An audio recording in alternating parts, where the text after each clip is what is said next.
All right, you're listening to Find It Extra on talkSPORT 2. Up next, we're going to hear from another one of the top promoters in this country. That man is Mr. Ben Shalom. Does Ben, and I'm sure he'd admit this, sometimes go through the motions in fights? Mm-hmm. Does he sometimes entertain so much that maybe it's not as clinical sometimes as in every single fight, but go through Mike Tyson, go through Nassim Hamed, go through Muhammad Ali, and tell me that every single one of their fights was an absolute game changer and a knockout? That just doesn't happen, sure. And he can knock people out.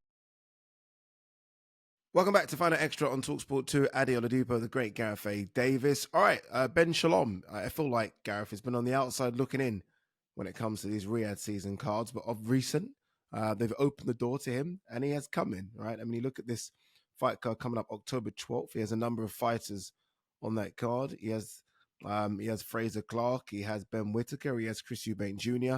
Even the card coming up September 12th, he's got fighters on that card as well. Joshua Boatsy being one of them. So finally, he's been allowed in, and I like this. I like this because for me, this shouldn't be a case of one promoter dominating Riyadh season. It should be all promoters coming together, almost a bit like a massive WrestleMania or Super Bowl. So I'm happy for Ben to almost be allowed in because he has fighters that I think we want to see on these fight cards. Ben Whittaker, I can't wait to see. Eubank Jr., we'll get to him in a minute. And Fraser Clark, Fabio Wardley, is going to be an incredible heavyweight fight. So it's good that he's in. Yeah, and I think he's got 4 fighters, hasn't he, on the October 12th Riyadh season card. Obviously headlined by the extraordinary fight we're going to have for the undisputed light heavyweight title between Artur Beterbiev and Dmitry Bivol, which I genuinely, I've been waiting for this fight for at least 2 or 3 years. I'm so excited about it. And it will go under the radar in the mainstream as well. Look, I think, again, Turki Al-Sheikh has done a great job in bringing the British promoters together. Again, if the money dries up, the friendships will dry up as well in terms of. But it will because they'll become more rivals again. At the moment, they're all feeding from the same pot and from the same dish. You know, the table is rotating and people are taking food off the table and it's rotating and everyone's getting their look in. But yeah, it's fascinating. I'm pleased for him as well because it also brings Sky Sports into play along with TNT and DAZN, so it gets all the broadcasters involved as well. So I'm really pleased about it. Yeah, this is what he had to say about one of his charges that fights on the October 12th card. I mean, I think one of the most exciting boxers, not just in this country, but in the world. This is what he had to say about Ben Whittaker. Ben Whittaker, who fights Liam Cameron on this fight card. Liam Cameron coming off a split decision loss to Lyndon Arthur. I think everyone in the world is excited about Ben Whittaker. His social media is just now going through the absolute roof. His numbers are just ridiculous, by the way. Every time I refresh Instagram, he's gone up by a couple of 100,000. So he's very, very popular. Look, we all, I think, want to see him moved quickly, but Ben was quite smart in his answers about how fast he should be moved. And he's talking about, you know, potentially British title fights next year, European title fights. He's not going to rush him, is he? Which, look, some of us think he's ready to be rushed. Ben probably knows him better than we do. He doesn't want to rush him, and he wants to take baby steps. But I feel like there's going to be a lot of pressure to rush him very soon.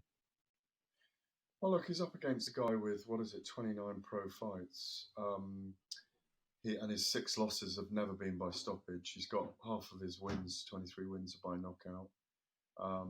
He's a mature guy. There's levels to this sport.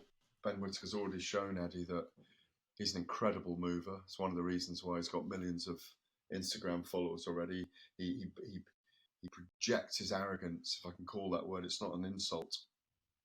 In an extraordinary way. There is an arrogance about him, but it's born of confidence.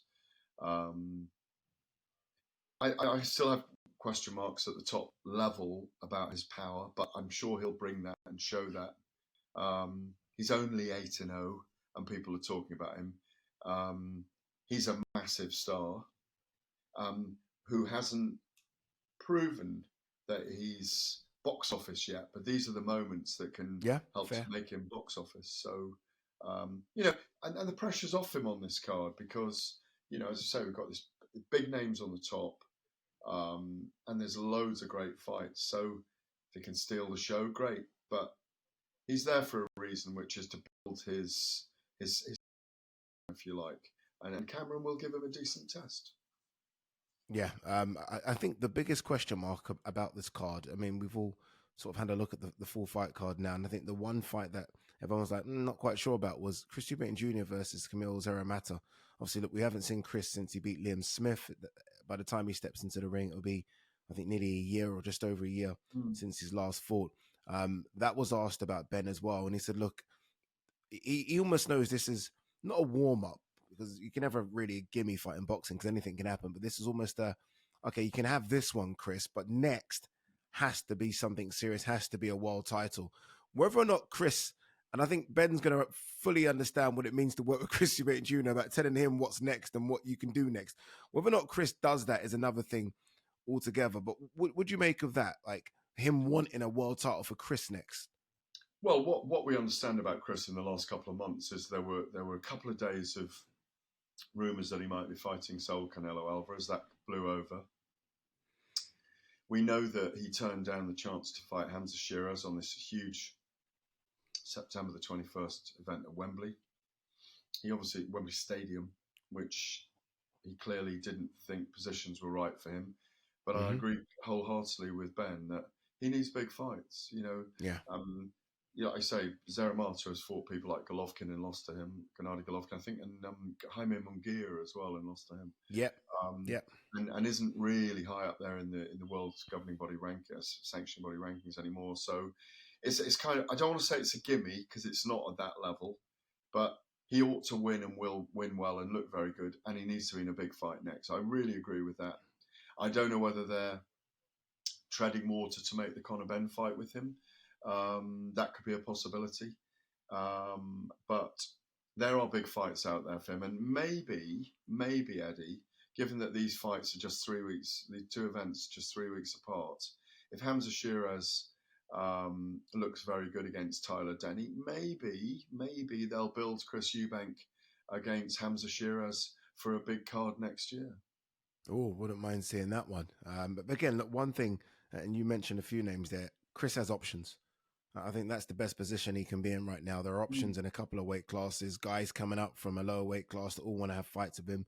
So he's in a position where he can always be in big fights. So there are no excuses not to be. Finally, and we'll end on this, very interested to get your point on this. We didn't hear it in the audio, but Ben Shalom did say this when he joined Simon Jordan and Spencer Oliver. He said, aside from Tyson Fury and Anthony Joshua, Chris Eubank Jr. is the biggest name in British boxing. True or false? Yeah, he is after them the biggest name in British boxing, because he is, the Eubank name in British boxing is enormous because the legacy of his father, his uncle, his cousins, but also Conor Benn is as well. I think I'd put them alongside each other. But those two are the two biggest names, probably outside names. Bigger name than Derek Chisora? Yeah. Name. So yeah, if you ask the mainstream, like if they're both walking down the street, who gets recognised more?